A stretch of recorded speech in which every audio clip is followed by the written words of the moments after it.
What's up, guys? This is Tyler from Gadget City. This video is going to be dedicated to the Motorola Droid. It's going to be a full in-depth review for prospective buyers or upgraders or whatever. So let's get started. First thing we'll look at is the external parts of the Motorola Droid. As you can see, it's got a nice large screen. It's 480 by 854 pixels, WVGA, so it's very high quality. You'll see when we turn on the screen how vivid it is, or hopefully you can see it in the video. But the screen is actually a little bit larger than the iPhone, so if we turn it over on the side, you can see it's got a dedicated key for the camera and two dedicated keys for the volume up and down. On the back, you have a 5 megapixel camera with autofocus and dual LED flash, and we have a removable back here to reveal the battery, and a 16 gigabyte micro SD card that comes with the device when you buy it. On the top, there's a 3.5 millimeter headset jack with and there's this key right here for lock and power. And then on here, on this side, we have the micro USB port for charging and connecting to your computer. Oh yeah, one last thing, of course, we have the full QWERTY keyboard with the D-pad there on the right. It's actually very handy, especially if you like a physical keyboard. If you're like me and you need an extra physical keyboard on top of the on top of the touchscreen ones that you can already use. So also on the bottom here, you'll see there's 4 dedicated keys. There's back, and then the next one right here is kind of like a list thing. It kind of lists options in the program you're in of other things you can do. There's a home key, and then the search function, which works Google search when you're on the home screen, and then it searches like whatever program you happen to be in at that time. So if you can see, also a nice little feature there, if you can see that green light flashing right there, it's a notification light, just like the BlackBerry has, so you can know when you have an email or when you have a text message or something like that. So let's unlock the device and see what it holds for us. Okay, so you'll see when I hit the unlock button, this screen comes up with the time and the date, and then you have there, hold on one sec, you have your key for unlocking, slide to the right, and then you also have your mute key, slide to the left. You can turn your sound on and off, so we'll just unlock it right now. We don't need to go mute the key, and you'll see my home screen's kind of customized. Out of the box, you'll have messaging, market, phone, contacts, browser, and Google Maps. These bottom 6 right here, just like that. I added in a frame widget and 2 Gmail tags, but we'll go into that later. So the overall layout of the home screen is you have 3 screens. You can go right, you can go left, and you can put all different kinds of widgets and different shortcuts on there. As you can see, I have Gmail, Facebook, all that kind of stuff. And on the top, right out of the box, it comes with the Google search widget on the top right there.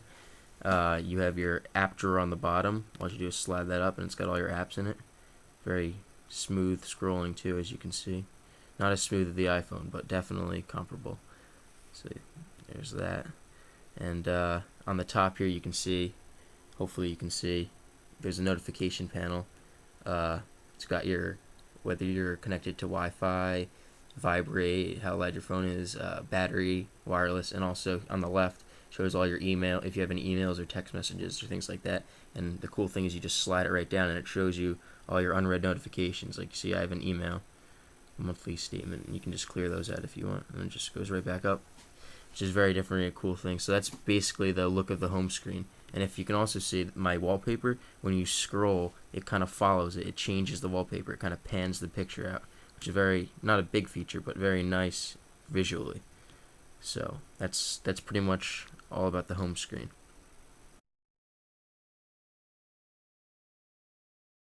Another thing we'll look at right here is the camera, 5 megapixels with the dual LED flash. So I'll just hold in the dedicated key.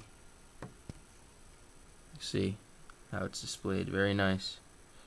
Very, very nice. See, it's a very simple layout. You just got, this is your key to take the picture.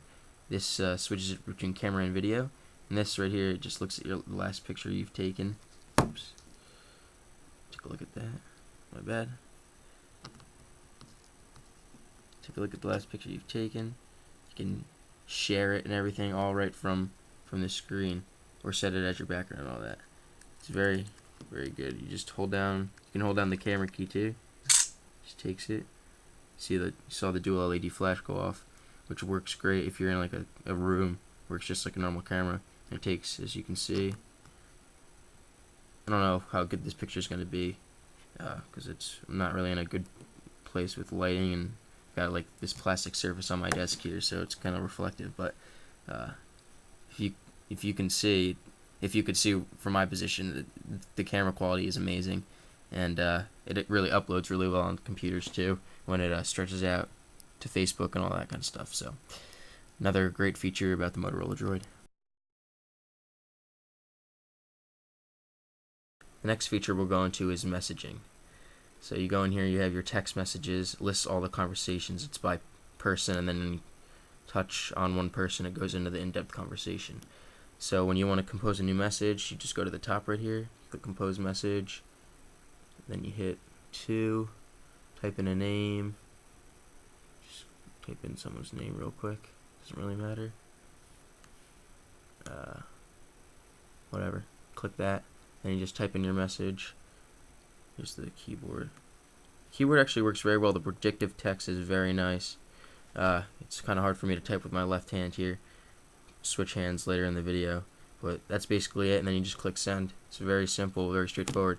You got your, if you want, you can type landscape, and it brings out a nice landscape keyboard. It's very easy to use, surprisingly. The keys are very big, and this touch responds fairly well. And of course, my favorite is the QWERTY keyboard. You just type right in there. For me, that's the fastest and easiest way. So that's pretty much all messaging as far as SMS goes. But if we go back to the home screen, you can go right into your Gmail tag, and then it's got your emails in here, your Gmail at least. You can set up other popular IMAP accounts fairly simply too. They have an email wizard kind of, and here you go. You just read your email, reply just like you would in Gmail. It's very, very straightforward. So that's pretty much everything with messaging.